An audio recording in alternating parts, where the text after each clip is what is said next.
Hello, lovies! It's another Pamper Day. There is the Elixir Aesthetic Center sa Argao. So we start our session with mesolipolysis. So if you can see, three shots to the left side of the tummy and three shots to the right side of the tummy. This is to burn and melt the fats that are very stubborn sa tong tiyan, guys. So next step is our facial, Korean glass skin facial treatment. Trapuhan ni Giselle ang atong naong ug basa or wet wipes para mabasa siya, para ma-ready na siya for the facial cleanser. Next is the facial foam cleanser. Nagi-massage o gilather maayo sa ato ang face ni Giselle para mga tangtang ang mga hugaw. Kay of course, ni travel man ta from house to the center. So we need to make sure na first step pa lang daan, gilimpyuhan atong naong daan kay daghan kay nag-abog kay labi na ako gamotor ko gikan sa balay padung sa Elixir, guys. So again, that is the facial foam cleanser. Next is the radio frequency. This is to be paired with the mesolipolysis. So gani nang gi-injectionan atong tiyan og pampahilis og tambok karon i-pair siya og radio frequency para mo help pod og paniwang. Now, we have facial scrub. Kani kay para matangtang ang mga stubborn dirt and mga whiteheads and blackheads sa atong naong. This is still part of the Korean glass skin facial treatment. And nindot kini siya na part, guys, relaxing kayo. You can feel the microbeads of the facial scrub. Then ganina radio frequency to kani cavitation. So pares gyud na silang tulo.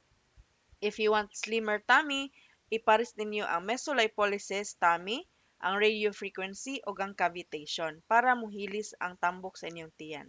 So next part of the Korean glass skin facial treatment is the pricking of our nose.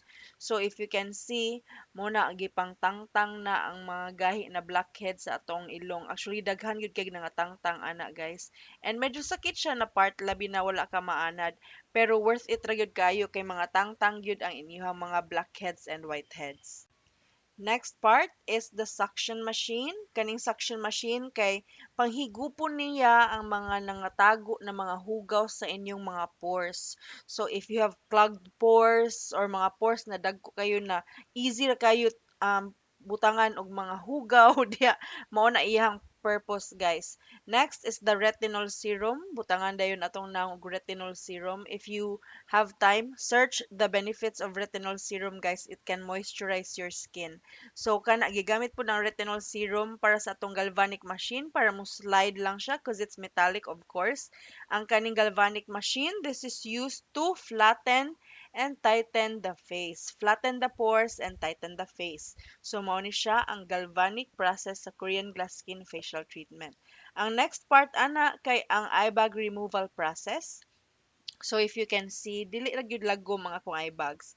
This is because I make sure na 8 hours of sleep gyud ko every night and wala gyud nako um gi-abuse ang ako ang self. Mao na stick to 8 hours gyud ta if mahimo, guys. Mao na dili ra kayo problema nako ang eye bags, but it is still included in the Korean glass skin facial treatment process.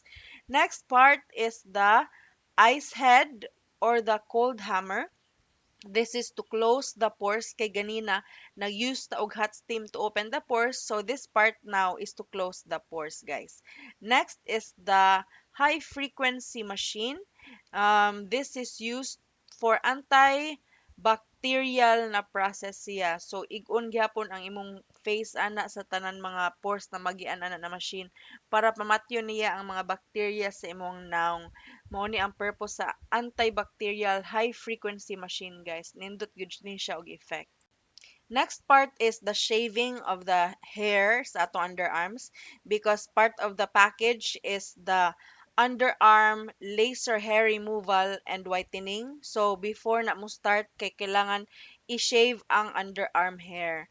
Sila ang mag-maintain sa pag-shave, guys, kay ilang ginamonitor ang growth sa inyong underarm hair. So mo nang sila gyud dapat mo maneuver sa shaving of the hair. Next is the laser hair removal process na. So 1,000 shots of laser will be used to make sure na pamatyo niya ang mga hair growth sa inyong ilok. So actually, Ako, almost 1 year na ko nag-laser hair removal sa ilaha. Nipis na lang kayo or gamay na lang kayo. Minimal na lang kayo ang hair growth sa akong ilok. So, effective yun ang ilahang hair removal o whitening, guys. So next step is the Pico laser treatment. This is one of my favorite services. Good kay it is used to whiten mga dark spots and acne marks sa ato ang naong. So if naamoy mga bugas, then inyong ginaprick, if naamoy habit na mo prick mo sa inyong mga bugas, niya mo lagom siya, this is the best treatment for you kay iyahang i-whiten or whiten or lighten ang mga dark spots and acne marks sa inyong naong. Now, ang last step sa ato ang gi-enjoy na services sa Elixir kay ang arms na mesolipolysis. So if you can see, three shots gihapon ni sa ato ang right arm, three shots sa atong left arm. And they are using medicine that will melt and burn the fats, mga stubborn fats sa inyong arm area, guys. So kani siya, guys, if you enjoy the mesolipolysis, parisan gyapon ni siya og RF and cavitation. So imagine you have the medicine that melts and burns the fat. You will also have mga services na radio frequency and cavitation to also burn and melt the fats. So kanang kini mga tambok sama nako kay lisod gyud kay nihilison ang mga arms sa ang mga fats sa arms kay you know na nagkaedad na ta pero nindot gyud kayo ni na combination ang mesolipolysis and RF and cavitation. So I'd like to thank you for watching this video until this part.